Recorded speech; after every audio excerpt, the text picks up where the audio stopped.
much, guys. Welcome back to another U150 video. Today we're going to be going over the much revamped Garchomp Restore. Now, if you don't know what Garchomp Restore does, it says search your discard pile for a Pokemon, put it on your bench as a basic. So that means you can grab any Pokemon you want, except for break Pokemon, because there's a weird rule with it. But outside of break Pokemon, you can search it, put it on your discard pile, attach 3 energies to that Pokemon. If you remember the old Garchomp list, we played a 3-3-3-1 Garchomp line and played it with a whole bunch of fighting energies because most of the Garchomps use fighting energies. So it was great fighting support with Primal Groudon and all that stuff. I should probably just exit that. Cool. There's a little ding there. So we're gonna bring out Primal Groudon. It can't be Lysandered up. It can't be Gust of Winded up. You can't use energy removal to deny it. It's just this big, beefy 240 HP Pokemon that really can't be slowed down. You throw a Focus Sash on there, and you're going to be guaranteed to take at least 2 prizes with it. I mean, like pretty much, within reason. So, having this big Primal Groudon just swing, and then when it finally dies, you use Mew and you restore it again. Just restore it right back out. Dowsing Machine for your Focus Sash, slap it right back on, and keep going. So that's the gist of this deck. But then if you notice, there's some other Pokemon in here that are kind of new. The benefit of removing the 3-3-3-1 line and just going to the Mew was that we freed up like, I don't know, 10, 11 spots because we took out some other stuff besides from just the line to make it work. So we freed it up a lot of room, and we decided to put in this the Alakazam line. Now, we've been wanting to play the Power Cancel Alakazam for a very, very long time. It seems like just a solid card to slow your opponent down during the late game. But we just kind of hadn't figured out what to tech it into, really. But we had all of this room in Primal Groudon because the combo was just 3 cards and there was really nothing else to it. So we decided to play that, which allowed us to play the Alakazam from base set, which, what you do is you slap a Focus Sash onto the Groudon, it gets hit for 230, you move that 230 damage to your bench, and then you use Pokemon Center to heal it all off. Pretty bananas, actually. And if you're wondering to yourself, whoa, what, 230 damage, that seems like a lot to move around. Well, if you have a Porygon out, that's 60 you can move down. The Claydol at 70 you can move down. You're probably going to have Mr. Mime at 60 you can move down. Alakazam, it's another 70 you can move down. It gets up to 230 pretty quickly, and then your other Pokemon. So you don't really need a big fatty basic. We did talk about it. If you were to play a big fatty basic, it would be Snorlax from Fates Collide, just because that's the highest HP Pokemon that's also non-EX. So something to think about, I suppose. But that's what you do, basically. You just have Groudon out there swinging like a tank, Alakazam moving it down, and Focus Sash to keep Groudon nice and healthy. If you miss... if they Hex you the turn, so they hit you for 230 and they Hex you, right? And you can't damage swap, what you can do is play Switch into Sableye to stop them from hexing again. And they can't Lysander up Groudon or anything. As long as they don't have some sort of snipe attack, they can't possibly kill it on the bench. So then the next turn you do the damage swap and heal all your Pokemon and retreat into Groudon, if that makes sense, right? That's why we play the Sableye. Grady and I have been loving the Sableye way more in a lot of decks recently. Just the 1 Sableye and 1 Dark Energy.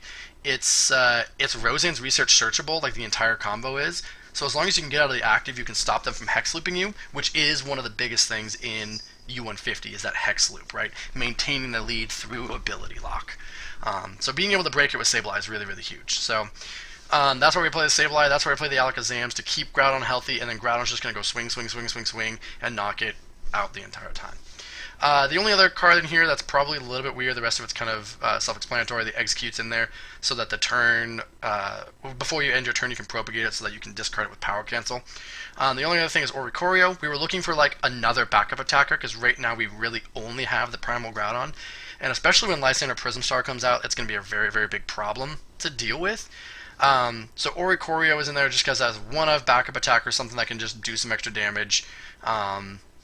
Just in case your Groudon's not out, you need a 1 energy attacker. There's a lot of stuff you can do. There's other 1 of attackers that are either fighting or psychic type. We just chose Oricorio for the simplicity, but if you can think of another attacker you'd rather use that's just a basic, go for it. The rest of the Pokemon are all your standard support Pokemon that you see in every deck. You get your Azelf, your Claydol line, your Garchomp, or not your Garchomp, so wow, your Porygon Z, your Dunsparce, that sort of thing. So if that combo makes sense, I hope I explained that correctly. There was a lot to it, but basically you just see off the Garchomp, Garchomp then restores the Groudon, Groudon uses Gaia Volcano a whole bunch of times with a Focus Sash on it. When it gets damaged, you damage swap it off and heal. That's it. So, and the rest of the stuff is actually pretty standard. There's nothing super weird in here. Pokemon Center is like your MVP. We're playing Secret Mission to help get those fighting energies in your discard pile. Generally, one Battle Compressor is going to compress the Groudon and 2 fighting energies, so you just need to hit 1 more fighting energy into the discard. And honestly, even 1 psychic energy in the discard is good enough because it is 4 fightings and a colorless, so as long as you can get that other one and manually attach it, you're fine. I do want a max potion in here. Grady and I did go back and forth a lot about the max potion idea, and Grady seemed to didn't think you need it, but in my games it was needed for those times that you miss Pokemon Center, but you already moved your damage down. So basically what you do is like you move your damage down, and then they hit you for another 230, and you're like, crap, I can't possibly Pokemon Center twice, or there's going to be some leftover, residual damage because I don't have enough HP to move it down to. There's a lot of different things. Max Potion I think just helps a little bit. So AZ, a Mr. Brinies would be nice too, just for extra heal stuff. What else we got in here? Oh, yeah. We are playing 5 stadiums. The Broken Time Space, obviously, even though it's not like a really heavy evolution-based deck, you still want it to set up your setup Pokemon. Skyfield for extra damage moving, healing. Scorched Earth to get those fighting energies and discard consistency. Fighting Stadium for that little extra bit of damage for those 220, 240 HP Pokemon that are generally GXs. And then Champions Festival is your only other way of healing everything. You can move 10 to all of your stuff, use Champions Festival. That heals 60 damage. Just like that. So everything else, like I said, I've either touched on or is fairly staple. Lucamine in this deck to get back your stadiums and supporters. The only card that you see here that's not here that's in the deck is a Cynthia. There's 99 cards if you look. It's 99. Cynthia is the only thing that is missing from this list. So. In terms of tier list wise, I think I'd go like 3 or 4. It's not super great just because it takes a lot to set up. It is vulnerable to Hexlock, and the turn that you get knocked out, you have to use Restore again, so you kind of have like a dead turn. It makes me kind of want to play a Life Dew just to have that one turn, but Life Dew's not really that great because everyone plays Windstorm or Field Blower, that sort of thing. So. That about does it for that video. If you guys have any other questions, please let me know. This list is very, very fun to play. I'll tell you that. It's fun to play, not necessarily great. So, hope you have a great rest of your day, and we'll see you next time.